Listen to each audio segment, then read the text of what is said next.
O Senhor é o meu pastor, nada me faltará.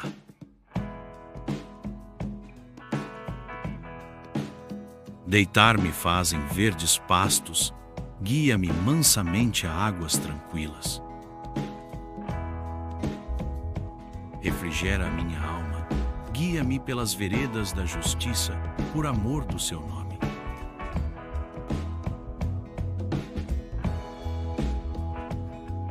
Ainda que eu ande pelo vale da sombra da morte, não temerei mal algum, porque tu estás comigo, a tua vara e o teu cajado me consolam.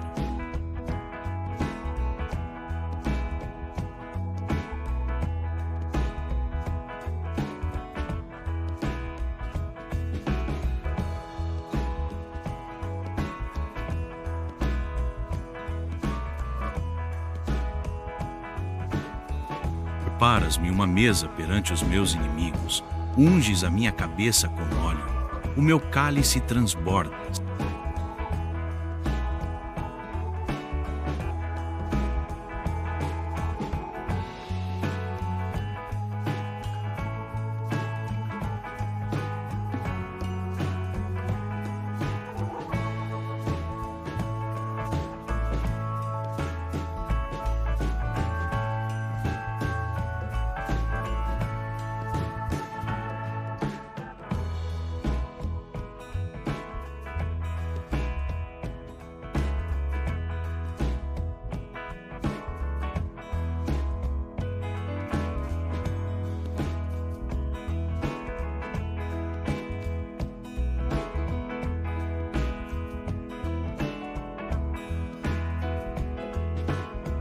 Certamente que a bondade e a misericórdia me seguirão todos os dias da minha vida, e habitarei na casa do Senhor por longos dias.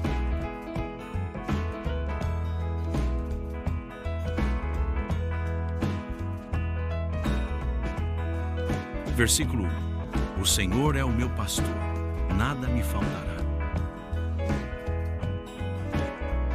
Matthew Henry, em seu comentário clássico, observa que a expressão "o Senhor é o meu pastor" representa uma confiança absoluta na direção e cuidado de Deus.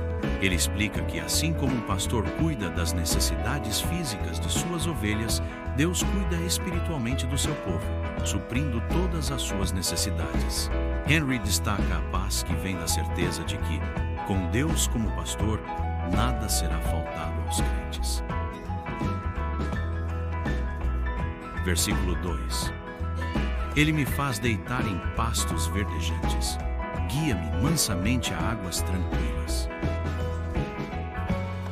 John Gill detalha que as águas tranquilas representam as bênçãos espirituais e os pastos verdejantes simbolizam a abundância que Deus dá em sua palavra e em sua presença. Ele aponta que Deus guia o crente não apenas para um lugar de descanso físico, mas também para uma experiência de paz espiritual e comunhão com Ele.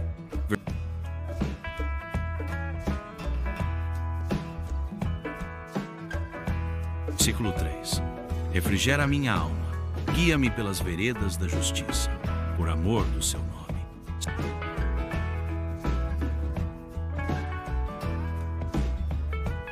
Spurgeon explica que Deus não só restaura a alma, mas também a guia para viver de maneira justa, alinhada com a sua vontade. Ele vê essa orientação divina como uma expressão do amor de Deus por seu povo e destaca que Deus guia seus filhos para a justiça não apenas para benefício deles, mas também para que o nome de Deus seja glorificado.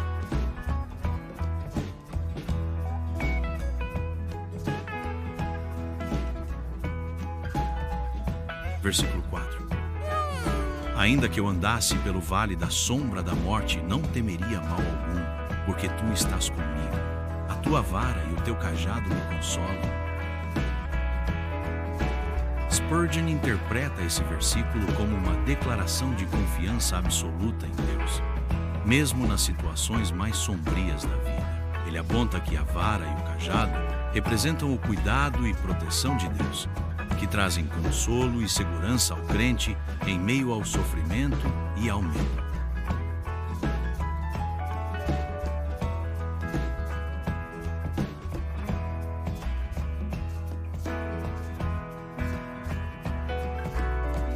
Versículo 5. Preparas uma mesa perante mim, na presença dos meus inimigos. Unges a minha cabeça com óleo, o meu cálice transborda. John Gill vê a mesa preparada como um símbolo da provisão abundante e do favor de Deus, que é dado aos seus filhos mesmo em meio à perseguição e dificuldades. A unção com óleo é um sinal de honra e o meu cálice transbordante indica as bênçãos que excedem as necessidades do crente. Versículo 6. Certamente que a bondade e a misericórdia me seguirão todos os dias da minha vida, e habitarei na casa do Senhor por longos dias. Matthew Henry interpreta este versículo como uma expressão da fidelidade contínua de Deus para com seus filhos. Ele vê a bondade e misericórdia como forças que seguem o crente em todos os aspectos da vida, e a habitação na casa do Senhor como uma metáfora para a segurança e paz que vem da presença de Deus. Spurgeon vê este versículo como uma promessa maravilhosa de que a bondade e a misericórdia de Deus sempre estarão presentes na vida do crente. Ele destaca que, ao final da vida, o crente habitará para sempre na presença de Deus, o que traz uma certeza e segurança inabaláveis para o futuro eterno.